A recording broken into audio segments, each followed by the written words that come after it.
తెలుగు రాష్ట్రాల్లో సంక్రాంతి సంబరాల్లో అంబరానంటే 3 రోజుల పాటు జరిగే ఈ పెద్ద పండుగలో భాగంగా మొదటి రోజైన భోగి వేడుకలను ప్రజలు అత్యంత భక్తి శ్రద్ధలతో ఉత్సాహంగా జరుపుకుంటున్నారు. పల్లెలు పట్టణాలు అనే తేడా లేకుండా తెల్లవారుజామునే నిద్రలేచి ఇంటి ముందు కల్లాపి చల్లి రంగురంగులు ముగ్గులు వేశారు.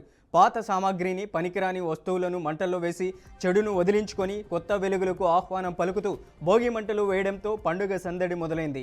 సంక్రాంతి పండుగలో తొలి పండుగైన భోగి పండుగ పర్వదినం నేపథ్యంలో తెలుగు రాష్ట్రాల్లోని ఆలయాలన్నీ భక్తులతో కిటకిటలాడుతున్నాయి. తెల్లవారుజాము నుంచే భక్తులు స్థానిక ఆలయాలకు చేరుకొని ప్రత్యేక పూజలు నిర్వహిస్తున్నారు. ఇళ్లలో చిన్నారులకు భోగి పళ్ళు పోసి ఆశీర్వదించడం, కొత్త బట్టలు ధరించి విందు భోజనాలు ఆరగించడంతో పండుగ వాతావరణం నెలకొంది. హరిదాసుల కీర్తనలు, గంగిరెద్దుల కోలాహలం గ్రామాల్లో సాంప్రదాయ సంస్కృతిని ప్రతిబింబిస్తున్నాయి.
తెలుగు రాష్ట్రాల్లో సంక్రాంతి సంబరాలు అంబరాన్నంటాయి. 3 రోజుల పాటు జరిగే ఈ పెద్ద పండుగలో భాగంగా మొదటి రోజైన భోగి వేడుకలను ప్రజలు అత్యంత భక్తి శ్రద్ధలతో ఉత్సాహంగా జరుపుకుంటున్నారు. పల్లెలు పట్టణాలు అనే తేడా లేకుండా తెల్లవారుజామునే నిద్రలేచి ఇంటి ముందు కల్లాపి చల్లి రంగురంగుల ముగ్గులు వేశారు.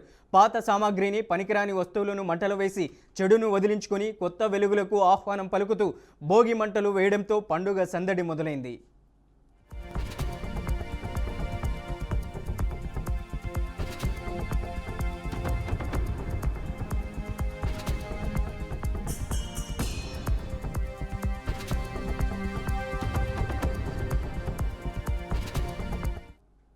సంక్రాంతి పండుగలో తొలి పండుగైన భోగి పండుగ పర్వదినం నేపథ్యంలో తెలుగు రాష్ట్రాల్లోని ఆలయాలన్నీ భక్తులతో కిటకిటలాడుతున్నాయి. తెల్లవారుజాము నుంచే భక్తులు స్థానిక ఆలయాలకు చేరుకొని ప్రత్యేక పూజలు నిర్వహిస్తున్నారు. ఇళ్లలో చిన్నారులకు భోగి పళ్ళు పోసి ఆశీర్వదించడం, కొత్త బట్టలు ధరించి విందు భోజనాలు ఆరగించడంతో పండుగ వాతావరణం నెలకొంది. హరిదాసుల కీర్తనలు, గంగిరెద్దుల కోలాహలం గ్రామాల్లో సాంప్రదాయ సంస్కృతిని ప్రతిబింబిస్తున్నాయి.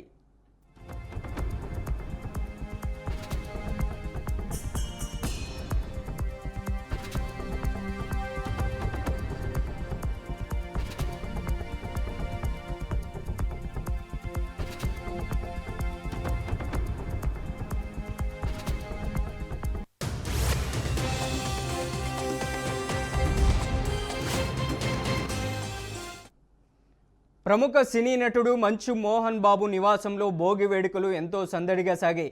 తిరుపతిలోని తమ నివాసంలో మోహన్ బాబు, మంచు విష్ణు కుటుంబ సభ్యులు కలిసి భోగి మంటలు వేసి సాంప్రదాయబద్ధంగా పండుగను జరుపుకున్నారు. కుటుంబ సభ్యులందరూ ఒకచోట చేరి పండుగ జరుపుకోవడం మంచు వారి ఇంట్లో ప్రత్యేక ఆకర్షణగా నిలిచింది. ఈ సందర్భంగా వారు ఫోటోలు దిగుతూ పండుగ ఆనందాన్ని పంచుకున్నారు.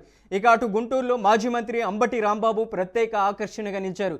కళాకారులతో కలిసి ఆటపాటలతో చిందులేశారు.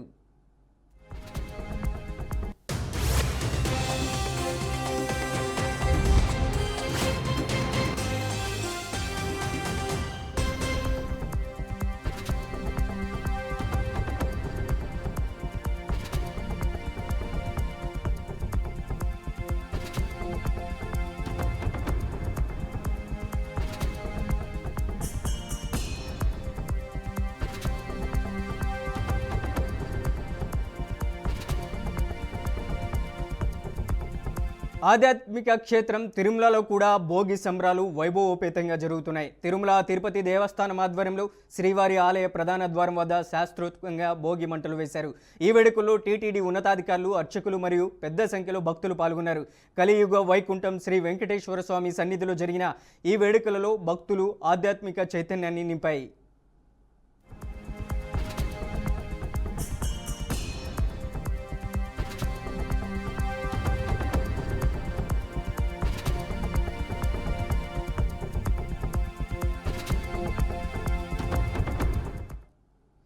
తెలుగు రాష్ట్రాల ప్రజలకు ఇరు రాష్ట్రాల సీఎంలు పండుగ శుభాకాంక్షలు తెలిపారు.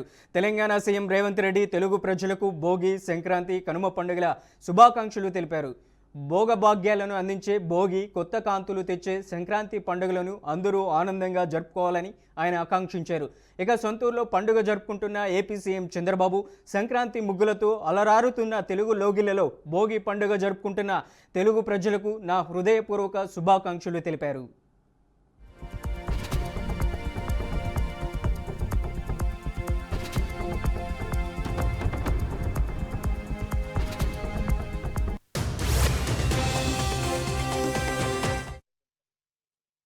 నుంచి మాట్లాడుతున్నా. ఈరోజు మేము గత 3 సంవత్సరాల నుంచి భోగి పండుగ చాలా సంతోషంగా జరుపుకుంటున్నాము.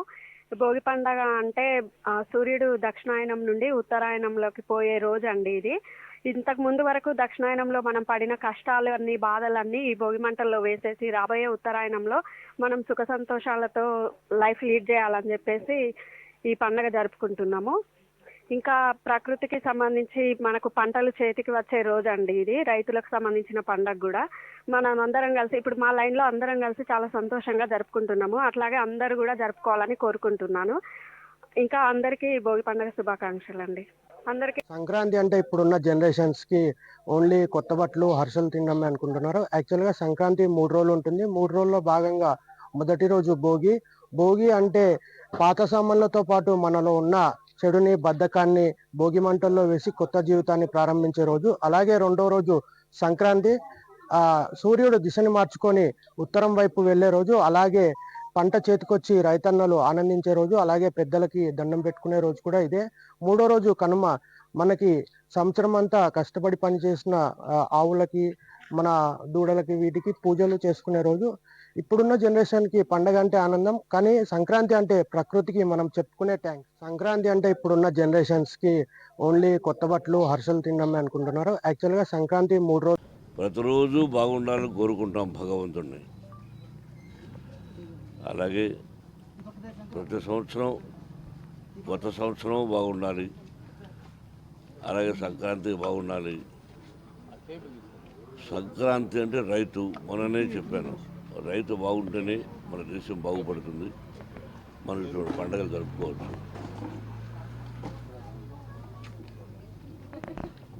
సినిమా వ్యక్తులకు వాడు తీసిన సినిమా హిట్ అయినప్పుడే నిజమైన పండుగ. ముందు నాది సినిమా, ఆ తర్వాత ఇన్స్టిట్యూషన్. అలాగే ఇన్స్టిట్యూషన్స్ సక్సెస్ అయినప్పుడు నిజమైన పండుగ. ఈ రెండు భగవంతుని దేవాలయం ఉన్నాయి.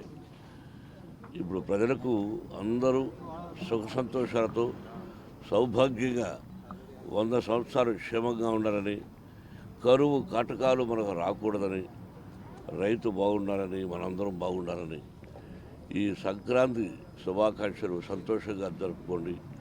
అందులో మన సైడు ఈ పరకర పోటీలు ఉంటాయి. ఆవులకు కట్టి వదలడం, దానిలో మాత్రం కొంచెం జాగ్రత్తగా ఉండమని నా సలహా. అందరికీ సంక్రాంతి శుభాకాంక్షలు. మీకు మీ కుటుంబ సభ్యులకి మనస్ఫూర్తిగా ఆ పరమేశ్వరుడి దయ ఉండాలని మనస్ఫూర్తిగా కోరుకుంటున్నాను. Kannappa movie April 25th release అవుతుంది. పరమేశ్వరుడి దయతో బ్రహ్మాండంగా ఉంటుందని ఆశిస్తున్నాను. మీ అందరికీ నచ్చుతుందని కూడా మేము అందరం ఆశిస్తున్నాం. Thank you. Whoa, don't be scared.